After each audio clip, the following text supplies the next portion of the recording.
Okay, we have Alabama head coach Nate Oats, and we have players. Once again, we'll start with an opening statement from Coach, then we'll go to questions for the student athletes. We will dismiss them after we've had a few of those, and then we'll come back to Coach for his Q&A. But, Coach, if you want to start with an opening statement. Yeah, obviously a tough night for us. Duke obviously had a big part to do with that. They're a great team. They've got great players. Coaching staff did a good job getting them ready. Only one team's going to end up cutting the nets down in San Antonio. Won't be us this year. I told our guys we've raised this program to a level where the standard's really high. 99% of college basketball players would trade places with these guys with the year we had, but we're disappointed. We had bigger goals, and it's disappointing to go out like we went out. But I thought our guys stayed together. They kept playing hard. Just Duke was good. We didn't do a great job attacking. They're switching on defense. We shot 34%. We shot 35. They shot 54. I mean, it's hard to overcome that. And you get out rebounded by 11 too. So, we'd said kind of coming in the off season that, if we have a tough shooting night, 2 years ago when we were the number 1 overall seed, I think we shot 3 of 27 from 3 and lost. But we had gotten 20 boards. We got to figure out ways to be able to win when we don't shoot it well. The offensive rebounding was a big one. We kind of said we need to, be elite at, get to the free throw line. We didn't do any well. I didn't think, we got to the free throw line a fair amount, but it was a little, not enough. I mean, the boards, yeah, I mean, they made more free throws than we shot, so we didn't get the free throw line enough. And the boards, we had 10, but they outscored us in second chance points, so we didn't really score off the boards. Grant was the only guy on a team with more than 1 board, so we've got to get better. We obviously played really well 2 nights ago, and it's tough, within 48 hours from playing as well as we did, playing as poorly as we did. That's how the NCAA tournament works in a 1-game elimination tournament. So you play poorly and you get sent home, and that's what happened. And Duke's as good a team as we've seen all year. We've got some really good teams in the SEC, and they're at that level, and it wasn't meant to be for us tonight. Take questions for the student athletes. We're going to start down here in row 1. Brett Friedlander, Saturday Down South. Mark, what did they do to you specifically and to the team defensively to make you work so hard to get good looks? They did a good job of taking away our through ball, and that's something that we do really well at a high level. And, they just did a great job of taking away our through ball.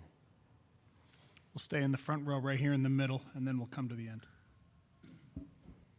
Nick Kelly, AL.com. Mark, with this being the end of your time with Alabama, what kind of legacy do you think you left over the past few years? I'm just, I'm just blessed to be able to play for the University of Alabama, especially being from the state of Alabama. Even though this season didn't go the way we wanted it to, I'm just very thankful that I got the chance to play for Coach Oats and the University of Alabama. We're going to stay in row 1 at the other end here, right at the end of the row. Mike Rodecker, 247 LeBaron. Just how would you assess the season that you had, and what are the next steps for you in terms of deciding what your future will be?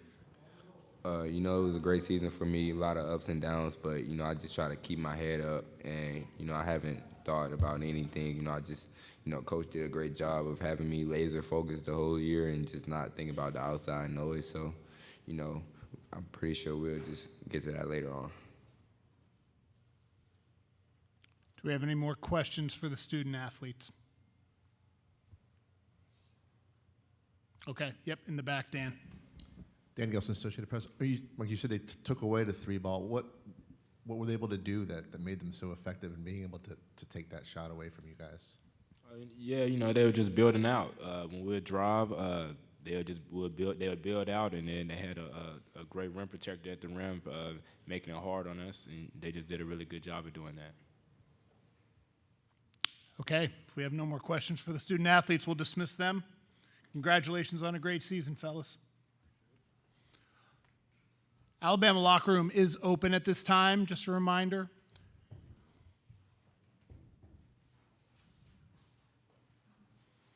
All right, we'll take questions for Coach. We'll start down here in row 1.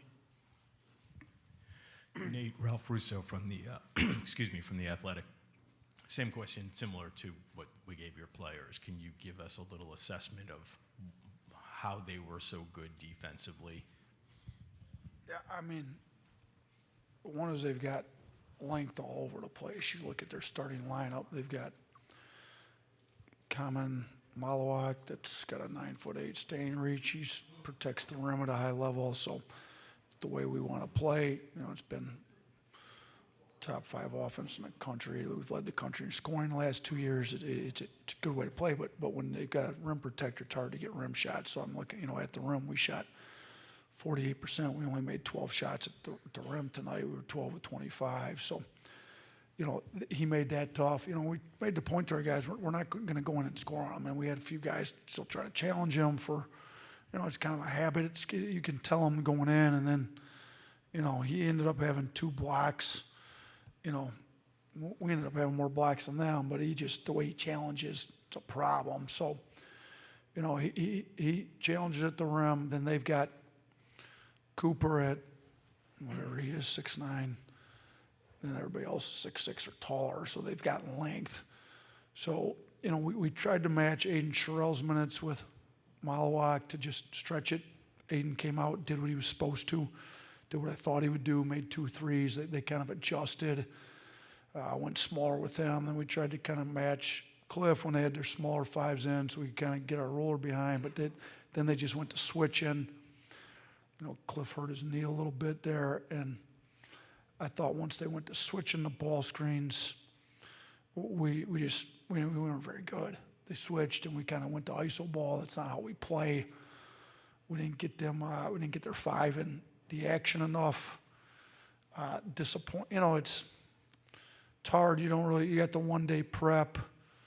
I thought we did a good job as a coaching staff of getting our guys ready for all different coverages, but you kind of do that all summer and fall, and then as you go into a game, you target how they're going to guard you, and then you prep for the 2 or 3 days going in. Well, you don't have 2 or 3 days going in. You got a walkthrough that you don't go live yesterday, so it's hard to prep for them. We still got some decent looks from 3, and we just didn't hit them. They shot 6 of 13. We shot 8 of 32. So we shot 25% from 3. Is that good enough to beat Duke? Yeah, if you do everything else at an elite level, and we didn't do everything else at an elite level. We didn't finish at the paint. We didn't get to the old boards well enough. We had too many turnovers. We had 3 turnovers before the first media timeout, which dug us a huge hole right out of the gate. Our defense wasn't where it needed to be in the first 4 minutes, and we turned the ball over 3 times. So, we dug ourselves a hole early, gave ourselves some adversity we had to face. I thought we did a decent job fighting back, but they're too good a team to dig yourselves a big hole. And I think the closest we ever got it from that was 6. And then they went on a big run there in the last kind of that under 8 media. We had a shot there. I think it was a 9-point game with the under 8 media. And then they kind of came out and went on a 13-0 run, and the game was over then. We'll stay at this end of the row 1. You obviously had high expectations for this team coming into the year. Just what do you think held back this team from reaching some of the goals, whether it was in the SEC or making a Final Four? I think you said you're disappointed that this team didn't make one. Yeah, I'm disappointed. I mean, we were supposed to be one of the better shooting teams in the country. If we'd had Reitzel and Mallet, maybe that changes things obviously a little bit, but injuries happen. Everybody across the country has some injuries. So we adapted, became better on the old boards, got to the free throw line better. Tonight we didn't get to the free throw line. We're 11 of 14. They made 19. We only shot 14. So, one of our ways to adapt to not having, we still were able to make shots. Obviously, 2 nights ago we broke the NCAA record, but it wasn't consistent enough making threes at a high level, for everybody. And you kind of look at the guys that made the bulk of the threes 2 nights ago, and Sears, Youngblood, and Holloway only made 1 each. So, it's, what were they, 3 for 16 as opposed to all the ones they made 2 nights ago. So, when those guys aren't making them, who else do you have that can knock some down? And I thought LeBaron and Aiden Sherrell did a good job, with 5 between the 2 of them, but we didn't get much help. And, through the course of the year, we lost some tough ones. I didn't do a good job with our end-of-game situation at Tennessee. We win that. Maybe things are different. We lost a 2 to Florida. If you're a 1 seed instead of a 2 seed, you don't play Duke. Duke's going to be a 1 seed. You got somebody else in the Elite Eight. So you kind of look to some stuff. Could you have done things better? We lost a home game to Ole Miss. They're a good team, but we should have never lost a home game to Ole Miss. So, even if you win the home game against Ole Miss, I don't mess up the end of the game against Tennessee. Maybe you're still a 1 seed even with those 2 losses to Florida, and you're playing somebody else in the Elite Eight. So there's a lot of things you can look to that I got to do a better job as a head coach, and I will do a better job moving forward, that we got to, continue to recruit guys that fit our system and adapt when things happen, and do better in the regular season to give yourself a better chance with a better seed. Maybe now we went to a Final Four as a 4 seed last year. We had a chance as a 2, but it's certainly a lot better. I think Florida is in, they're a 1 seed. Duke's in, they're a 1 seed. So far there's 2 teams in the Final Four, they're both 1 seeds. We got to do a better job during the regular season, try to make sure we get that 1 seed. It's a little easier to make it as that 1 seed. But, there's also, I don't know if there's been a better 3-year run in Alabama history. We number 1 overall seed, make a Final Four, then make back-to-back Elite Eights. So while it was disappointing for the standards we set, most teams in the country didn't set the standards as high as we set them. So, and like I said, there was 4 teams go to the Final Four last year. We were the only one that was in the Elite Eight. The other 3 either didn't make the tournament, were bounced before the Sweet 16, or Purdue lost in the Sweet 16. So, with the standard of excellence we've set across all of college basketball, we've established ourselves as one of the best programs in the country. Are we disappointed tonight? For sure we are, but we've put ourselves up there with everybody else, and we're going to continue to do that year in and year out, and keep knocking on the door, keep pounding the stone, if you will, and, be one of the teams competing for a Final Four and a national championship and conference championships in the best conference in college basketball every year, and we'll get back to Final Four and win one here soon. Go to the other side, end of row 1, and then we'll come to the middle. Chase Goodred with the Tuscaloosa News. You were just talking about the consistency and the expectation to play this deep into March year after year. Can you speak to how difficult that is from a roster building standpoint in the modern era, where the portal is going to make you rebuild a roster pretty much from top to bottom every year? Yeah, everybody's a free agent every year, so you've got to do a really good job getting guys in that are going to be loyal, that fit your system, that you can build, because we play a lot different than almost everybody else in college basketball. So some guys take a little bit to adjust. We play a lot faster than they're used to. That we play a lot more open. There's a lot more freedom. We want to get, as many of the guys back that fit how we want to play in our current roster. I think we're in a good spot with that. But, yeah, you see multiple major programs across the country getting an entirely new roster every year. That's not how we want to do it. We'd like to get guys that are good, loyal, fit the program, build them up, and then add in some freshmen. We signed 3 freshmen that we think are going to be great in our system. Big guards that can shoot it, make plays. Going to add in some portal guys. Obviously, the portal's been open for a week. We got to get on it. We're a week behind a little bit. Preston's been doing a great job during this week while we're prepping for these games. Obviously, playing this deep helps with the guys that value winning and value NBA preparation. I think we've got a big head start on guys that want to play in the NBA and want to win. So we'll get guys in the portal coming in this week. I'm sure it'll be a busy week for me. And trying to retain the guys we want back. And I think a lot of those guys understand that they're great in our system. The system gets them more ready for the NBA than anywhere else. And we win. As far as over the last 3 years, you look at who's won more. Obviously, UConn's won back-to-back national championships, so they're up there. But we're up there with any other program in the country with the level of success we've had over the last 3 years. And yeah, it's tough to build a roster every year, but when you win at the level we're winning, when you develop guys for the NBA like we've done, I think we've got a lot of people that want to come to this program. So we'll get them in, show them what we got to offer. We'll have a good roster. We'll have a roster that's competing for a national championship and SEC championship next year and the years moving forward. Take one final question. We'll go here in the middle. Yeah, Nick Kelly, AL.com. Nate, same question as to Mark. Last game for him. How do you think he belongs to go down in Alabama history and basketball? I mean,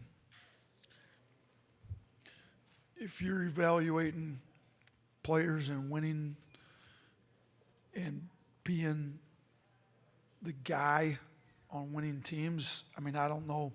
There's obviously very good players have come out of Alabama. You look back through the history. I mean, you run through all the NBA players that have played for Alabama. There's a lot of talented guys. We've had Brandon Miller's second pick in the draft. I mean, you look at, I'm going to miss a bunch, but look at guys like Derek McKee, Robert Horry, Charles Sprewell, Mo Williams. I mean, all those guys. Now, before we got here, they had never made a Final Four. They'd only made one Elite Eight. And I'm not sure who was all on that Elite Eight roster, but that wasn't a team that was all that great in the regular season. So to have all those NBA guys really mainly just go to a Sweet 16 at the most. So Mark comes in, we're the number 1 overall seed for the first time in school history. His first year with us, he's the second leading scorer behind Brandon, who's second pick and unbelievable NBA player right now in 2 years in the NBA. Next year, we go to the first Final Four in school history. He's our leading scorer. The following year, he's his third year with us. He's established himself. I'm not sure where he ended up in school history on the scoring list. Second. In 3 years, he's second on the school scoring list. That's pretty incredible. He's competing against a lot of guys that played 4 years. So to be second in the school scoring list, and then to go in as a 2 seed, I mean, we were the number 1 overall seed, 4 seed that made a Final Four, and a 2 seed. We won a regular season and a tournament championship in the SEC his first year, make a Final Four, and then do what we did this year and make back-to-back Elite Eights for the first time in school history, and he's the leading scorer again. He's first-team All-American. Second guy in school history to be a first-team All-American. Brandon, the only other one. You got to put him up there with the greats. And, who knows where his career is going to take him. He's going to get a chance playing the NBA. I think he's done a lot of the stuff the NBA told him he needed to get better at this year. He's become a much better decision maker. His rim reads, his leadership skills, his defensive efforts, much improved. He was more efficient last year. But when you come in as a preseason National Player of the Year, everybody's got their defense designed to stop you. So he had to play with a little bit different pressure, a little bit different defenses on him this year. I'm going to put him right up there. We've had some really good players here. We've had 8 guys that we've coached that have gone and played in the NBA. Got a lot of guys currently playing in the NBA. I hope he gets the chance. It's my hope that he makes it on a roster, but as far as what he's done in college, be hard to match what he's done in that regard in those 3 years he's been here. Coach, we appreciate you taking the time. Congratulations on a great season. Thank you. I appreciate that. And thank you to all you guys that have covered us. Your coverage has been great from you guys at Alabama. The national coverage has been great too. So I appreciate it. Thank you to all you guys.